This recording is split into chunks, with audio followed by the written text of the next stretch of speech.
महाशिवरात्रि के पावन अवसर पर व्रत और पूजा तो सभी करते हैं, लेकिन आज हम आपको एक ऐसे गुप्त रहस्य के बारे में बताने जा रहे हैं जिसे जानकर आपके पूर्वजों की आत्मा को परम शांति मिलेगी और उनका दिव्य आशीर्वाद आप पर सदैव बना रहेगा।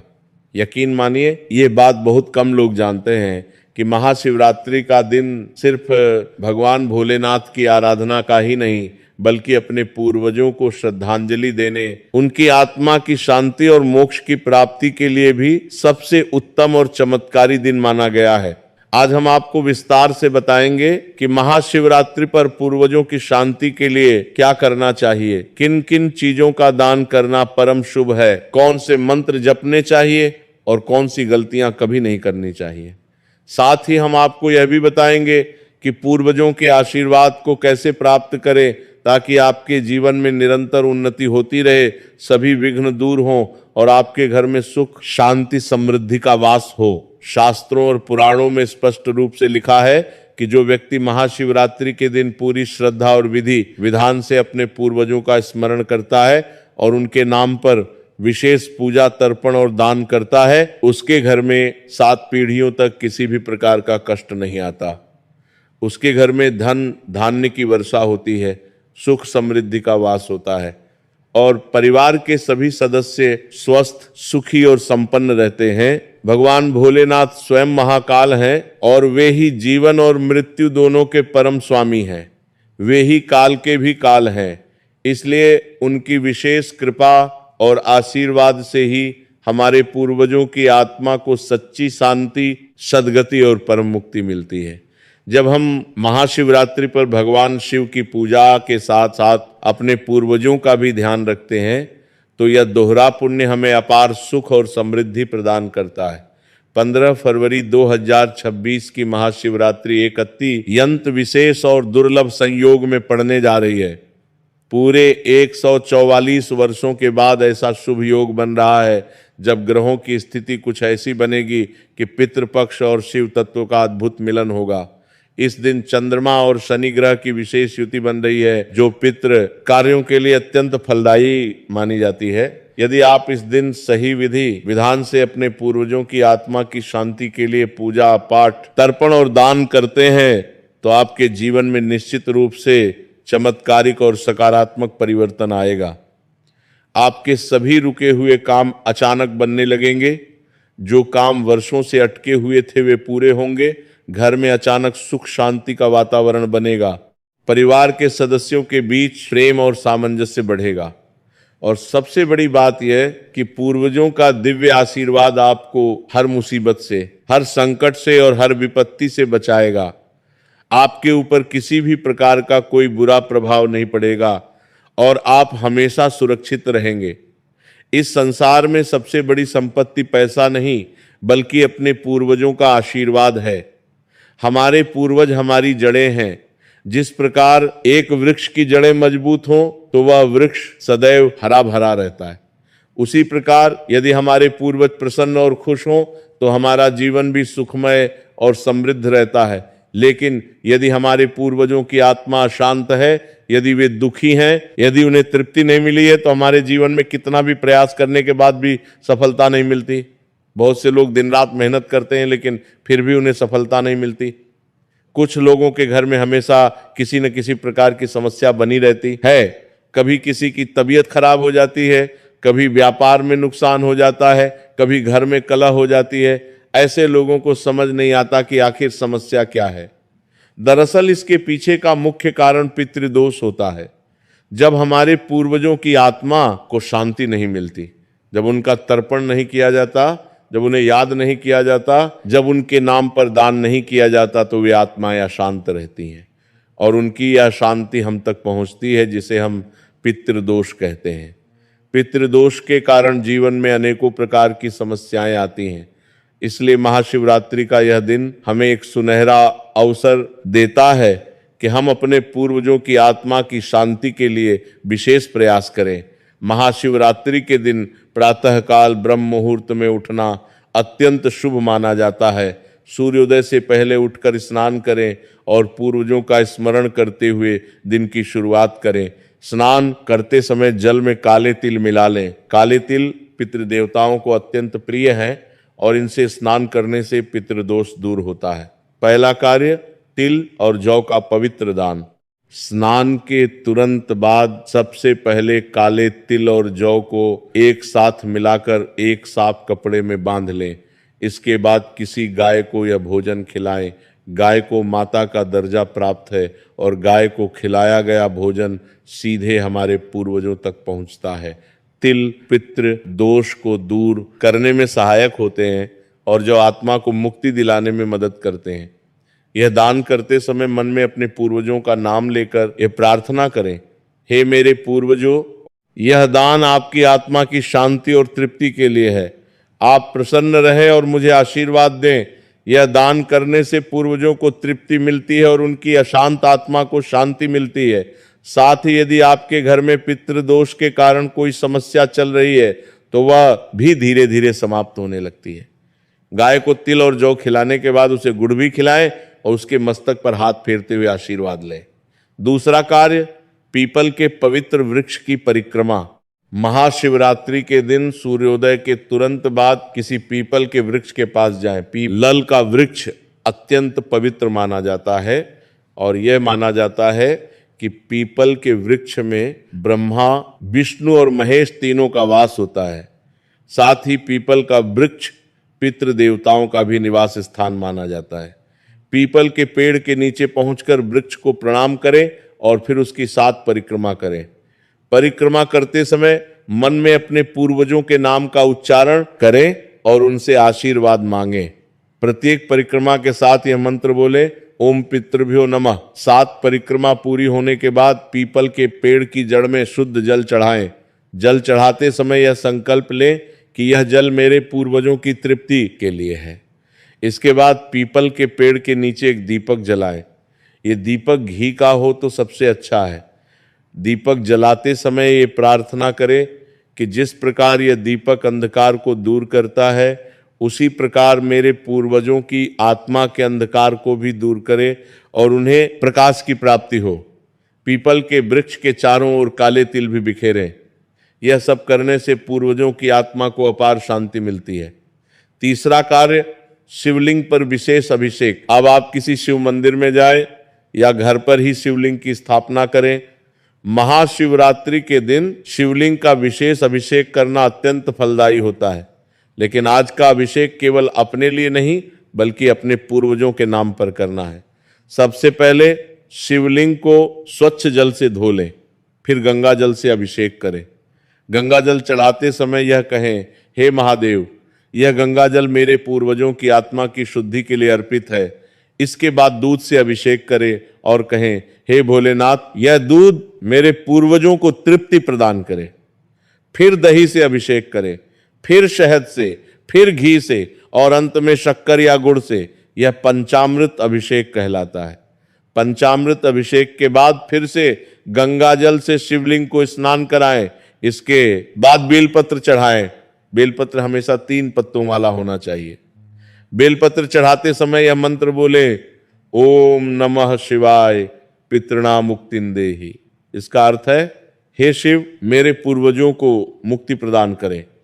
कम से कम 11 बेलपत्र अवश्य चढ़ाएं।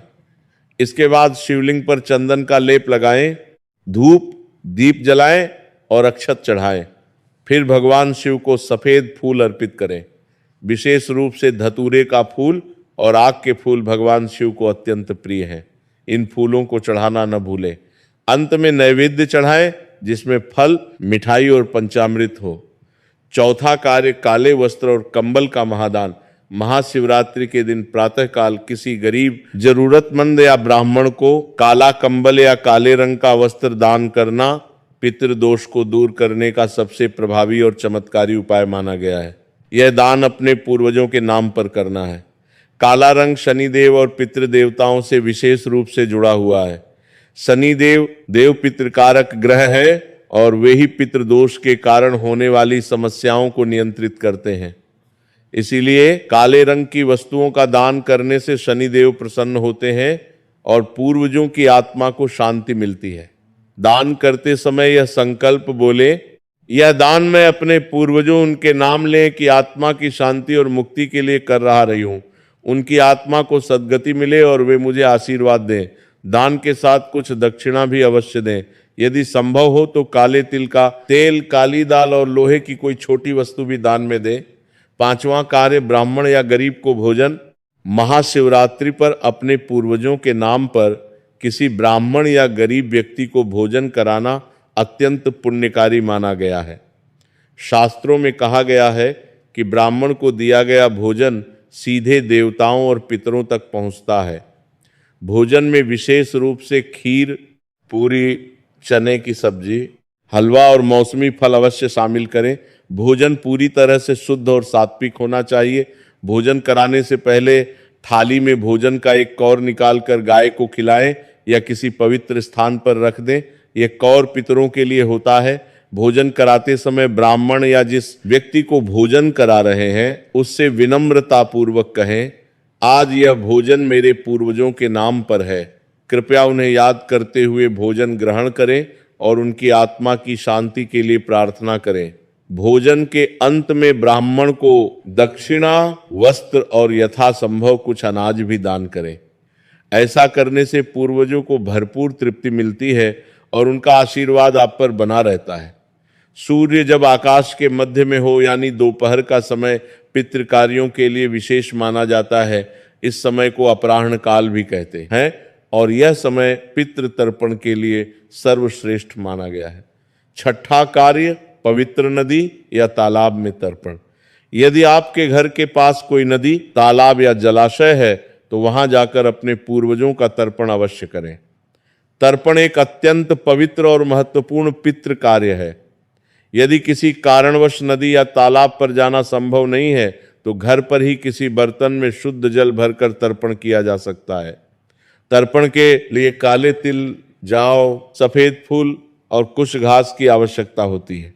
एक तांबे के लोटे में जल भरें और उसमें काले तिल और सफेद फूल डाल दें। दक्षिण दिशा की ओर मुख करके खड़े हों क्योंकि दक्षिण दिशा पितृलोक की दिशा मानी जाती है। अपने दाहिने हाथ में कुश घास लें और बाएं हाथ से लोटे का जल धीरे धीरे नीचे गिराते हुए यह मंत्र बोले, ओम पितृभ्य स्वधाय स्वाहा, ओम पितामहेभ्य स्वधाय स्वाहा, ओम प्रपितामहेभ्य स्वधाय स्वाहा। यह मंत्र 3 पीढ़ियों के पूर्वजों के लिए है, पिता, दादा और परदादा। इसी प्रकार माता की ओर से भी तर्पण करें। ओम मातृभ्य स्वधाय स्वाहा, ओम पितामहीभ्य स्वधाय स्वाहा, ओम प्रपितामहीभ्य स्वधाय स्वाहा। तर्पण करते समय अपने पूर्वजों के नाम भी लें और उनसे प्रार्थना करें कि वे तृप्त हों और आपको आशीर्वाद दें। 7वां कार्य, पिंडदान की महिमा। यदि संभव हो तो महाशिवरात्रि के दिन पिंडदान अवश्य करें। पिंडदान पितृ कार्यों में सर्वश्रेष्ठ माना जाता है। यह माना जाता है कि पिंडदान करने से 7 पीढ़ियों को मुक्ति मिलती है। पिंडदान के लिए चावल के आटे, जौ के आटे, काले तिल और दूध से पिंड बनाएं। कुल मिलाकर 3 पिंड बनाने चाहिए। प्रत्येक पिंड एक पीढ़ी का प्रतीक है। पिंड बनाते समय अपने पूर्वजों का नाम लें और यह संकल्प लें कि यह पिंड उनकी तृप्ति और मुक्ति के लिए है। पिंड बनाने के बाद उन्हें केले के पत्ते पर रखें और उन पर काले तिल, जौ और सफेद फूल चढ़ाएं। फिर उन पर जल छिड़कें और यह मंत्र बोलें, इदम पिंड पूर्वज का नाम तस्य तृप्त्यर्थ समर्पयामि। इसका अर्थ है, यह पिंड मैं अपने पूर्वज की तृप्ति के लिए समर्पित करता हूं। पिंडदान करने के बाद इन पिंडों को किसी पवित्र नदी में प्रवाहित कर दें या किसी पीपल के पेड़ के नीचे रख दें जहां गाय या पक्षी उन्हें खा सकें। ऐसा माना जाता है कि जब कोई जीव इन पिंडों को खाता है तो पूर्वजों को तृप्ति मिलती है। 8वां कार्य, काले कुत्ते को भोजन कराना। यह एक बहुत ही विशेष और गुप्त उपाय है जो बहुत कम लोग जानते हैं।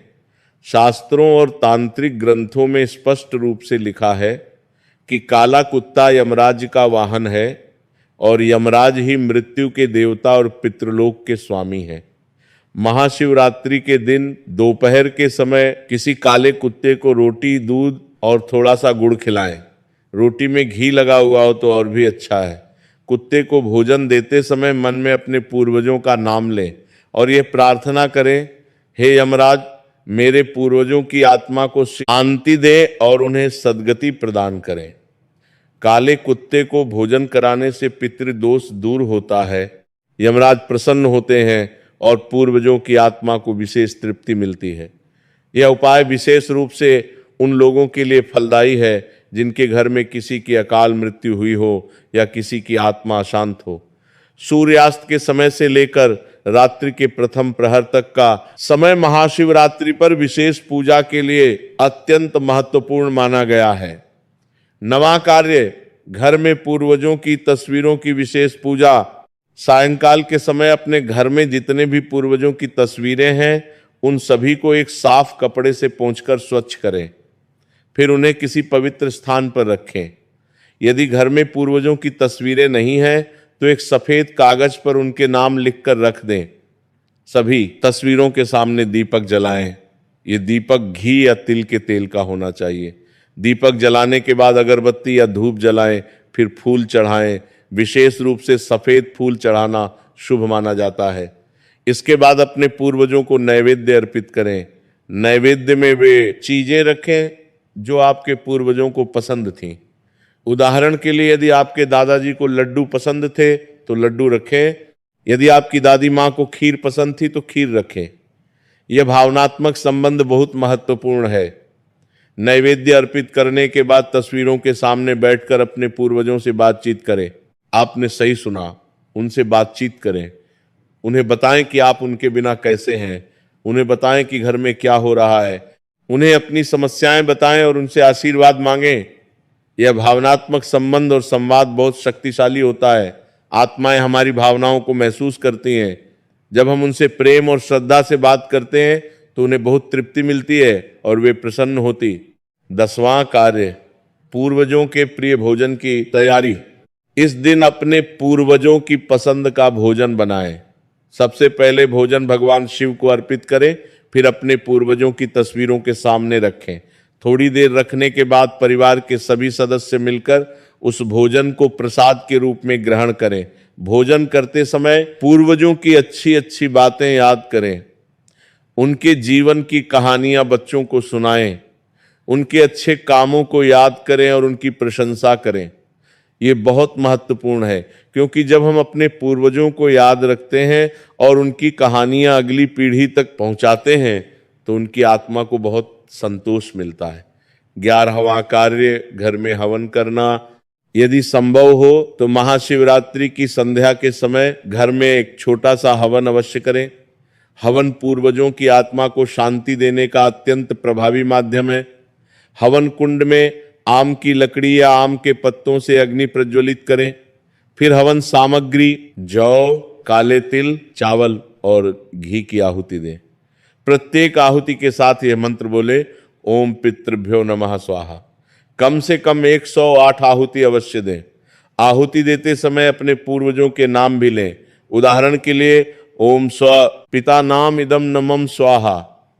इसका अर्थ है ये आहुति मेरे पिता के नाम पर है, ये मेरा नहीं है। हवन करने से घर का वातावरण शुद्ध होता है, नकारात्मक ऊर्जा दूर होती है और पूर्वजों की आत्मा को शांति मिलती है। हवन के धुएं के माध्यम से हमारी प्रार्थनाएं सीधे पितृलोक तक पहुंचती हैं। महाशिवरात्रि की रात्रि अत्यंत पवित्र और शक्तिशाली मानी गई है। इस रात्रि में जागरण करना और भगवान शिव तथा पूर्वजों के लिए विशेष मंत्र जाप करना अपार पुण्य देता है। 12वां कार्य, रात्रि जागरण। महाशिवरात्रि की रात को सोना नहीं चाहिए। पूरी रात जागकर भगवान शिव का भजन कीर्तन करें और पूर्वजों का स्मरण करें। यदि पूरी रात जागना संभव नहीं है तो कम से कम न शीतकाल यानी आधी रात के समय अवश्य जागे। रात्रि जागरण के दौरान शिव चालीसा, शिव स्तोत्र और महामृत्युंजय मंत्र का जाप करें। महामृत्युंजय मंत्र विशेष रूप से पूर्वजों की आत्मा की शांति के लिए अत्यंत प्रभावी है। ओम त्र्यंबकम यजामहे सुगंधिम पुष्टिवर्धनम उर्वारुकमिव बंधनान् मृत्युर्मुक्षीयमामृतात्। इस मंत्र का जाप 108 बार या उससे अधिक करें। प्रत्येक जाप के साथ अपने पूर्वजों का नाम लें और उनकी मुक्ति की प्रार्थना करें। यह मंत्र मृत्यु के भय से मुक्ति दिलाता है और आत्मा को अमरत्व की प्राप्ति कराता है। 13वां कार्य पितृमोक्ष मंत्र का जाप। रात्रि में विशेष रूप से पितृमोक्ष मंत्र का जाप करना चाहिए। यह मंत्र है ओम पितृगणाय विद्महे जगद्धारिणीय धीमहि तन्नो पितरः प्रचोदयात्। इस मंत्र का 108 बार जाप करने से पूर्वजों को सद्गति मिलती है। इसके अलावा यह मंत्र भी बहुत शक्तिशाली है। ओम नमो भगवते रुद्राय पितृणा मुक्तिं देहि देहि स्वाहा। इसका अर्थ है हे भगवान रुद्र शिव, मेरे पूर्वजों को मुक्ति प्रदान करें। इस मंत्र का जाप करते समय रुद्राक्ष की माला का प्रयोग करें तो विशेष फलदायी होता है। 14वां कार्य शिव पुराण या गरुड़ पुराण का पाठ। रात्रि जागरण के दौरान यदि संभव हो तो शिव पुराण के कुछ अध्याय पढ़ें या सुने। विशेष रूप से विद्येश्वर संहिता और रुद्र संहिता का पाठ करना चाहिए। इसके साथ ही गरुड़ पुराण का पाठ भी अत्यंत लाभदायक है। गरुड़ पुराण में मृत्यु के बाद आत्मा की यात्रा और पितृलोक के बारे में विस्तार से वर्णन है। इसका पाठ करने से पूर्वजों की आत्मा को मार्गदर्शन मिलता है। अब हम आपको बताते हैं कि पितृदोष के क्या लक्षण होते हैं और महाशिवरात्रि पर इसका निवारण कैसे करें। संतान में बाधा। यदि विवाह के बाद लंबे समय तक संतान नहीं हो रही या बार बार गर्भपात हो रहा हो तो यह पितृदोष के संकेत हो सकता है। घर में कलह। यदि घर में हमेशा झगड़े होते हों, परिवार के सदस्यों में आपस में प्रेम न हो, पति पत्नी में अनबन हो तो यह भी पितृदोष का लक्षण है। आर्थिक समस्याएं। यदि आप मेहनत करते हैं लेकिन फिर भी धन नहीं टिकता, व्यापार में बार बार नुकसान होता है, नौकरी में समस्याएं आती हैं तो ये पितृदोष हो सकता है। स्वास्थ्य समस्याएं। यदि घर में किसी न किसी सदस्य को हमेशा कोई बीमारी रहती है, विशेष रूप से पुरानी और असाध्य बीमारियां, तो यह भी पितृदोष का संकेत है। अजीब सपने। यदि आपको सपने में बार बार मृत पूर्वज दिखाई देते हों, वे परेशान या दुखी दिखाई दें या वे कुछ मांगते हों तो समझ जाइए कि उनकी आत्मा अशांत है। विवाह में बाधा। यदि घर की लड़कियों या लड़कों का विवाह नहीं हो रहा, बार बार रिश्ते टूट जाते हों तो यह भी पितृदोष हो सकता है। 15वां कार्य नवग्रह शांति पूजा।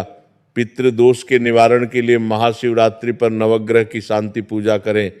विशेष रूप से राहु, केतु और शनि की पूजा करना आवश्यक है क्योंकि ये तीनों ग्रह पितृदोष से जुड़े हैं। 16वां कार्य नीलम या गोमेद धारण। यदि आपकी कुंडली में पितृदोष है तो महाशिवरात्रि के दिन से किसी ज्योतिषी की सलाह से नीलम या गोमेद रत्न धारण करना शुरू कर सकते हैं। 17वां कार्य गायत्री मंत्र का जाप। पितृदोष के निवारण के लिए महाशिवरात्रि से नियमित रूप से गायत्री मंत्र का जाप शुरू करें। गायत्री मंत्र सभी प्रकार के दोषों को दूर करने में सक्षम है। विभिन्न राशियों के लोगों को महाशिवरात्रि पर पूर्वजों की पूजा के लिए कुछ विशेष उपाय करने चाहिए। मेष राशि लाल वस्त्र और गुड़ का दान करें। वृष राशि सफेद वस्त्र और चावल का दान करें। मिथुन राशि हरे रंग का कपड़ा और मूंग दाल का दान करें। कर्क राशि सफेद कपड़ा और दूध का दान करें। सिंह राशि केसरिया या भगवा वस्त्र और गेहूं का दान करें। कन्या राशि हरा वस्त्र और मूंग का दान करें। तुला राशि सफेद वस्त्र और चीनी का दान करें। वृश्चिक राशि लाल वस्त्र और मसूर दाल का दान करें। धनु राशि पीला वस्त्र और चने की दाल का दान करें। मकर राशि काला वस्त्र और काली उड़द दाल का दान करें। कुंभ राशि नीला वस्त्र और तिल का दान करें। मीन राशि पीला वस्त्र और बेसन का दान करें। अब हम आपको बताते हैं कि महाशिवरात्रि पर पूर्वजों से संबंधित कौन से कार्य बिल्कुल नहीं करने चाहिए। पहली गलती, पूर्वजों की निंदा या अपमान। महाशिवरात्रि के दिन कभी भी किसी भी परिस्थिति में अपने पूर्वजों की बुराई, निंदा या आलोचना न करें। यदि आपके पूर्वजों ने जीवन में कोई गलती भी की हो, यदि उनका व्यवहार ठीक नहीं था, तो भी इस दिन उन्हें क्षमा करें और उनके अच्छे कामों को ही याद रखें। पूर्वजों की निंदा करने से उनकी आत्मा को अत्यंत कष्ट होता है और वे आपसे नाराज हो जाती हैं। इससे पितृदोष और भी बढ़ जाता है। दूसरी गलती, पूर्वजों को भूल जाना। बहुत से लोग महाशिवरात्रि पर भगवान शिव की तो पूजा करते हैं, लेकिन अपने पूर्वजों को याद ही नहीं करते। ये बहुत बड़ी गलती है। इस दिन अपने पूर्वजों को अवश्य याद करें, उनका नाम लें और उनके लिए प्रार्थना करें। तीसरी गलती, घर के बड़ों का अपमान। महाशिवरात्रि के दिन अपने माता पिता, दादा दादी या परिवार के किसी भी बुजुर्ग से बहस या झगड़ा न करें, उनका सम्मान करें और उनका आशीर्वाद लें। यह दिन पूर्वजों के सम्मान का दिन है, इसीलिए जीवित बुजुर्गों का भी सम्मान करना आवश्यक है। चौथी गलती, मांसाहार और मदिरा का सेवन। महाशिवरात्रि पर जब आप पूर्वजों की पूजा कर रहे हो तो किसी भी प्रकार का मांसाहार, मदिरा या अन्य नशीले पदार्थों का सेवन बिल्कुल न करें। यह पूर्वजों की आत्मा को कष्ट देता है और आपके सभी पुण्य कार्य निष्फल हो जाते हैं। पांचवी गलती, दान में कंजूसी।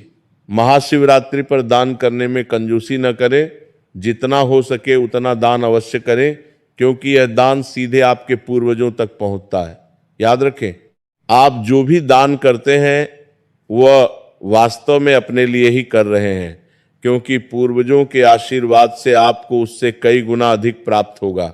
छठी गलती, झूठ बोलना या धोखा देना।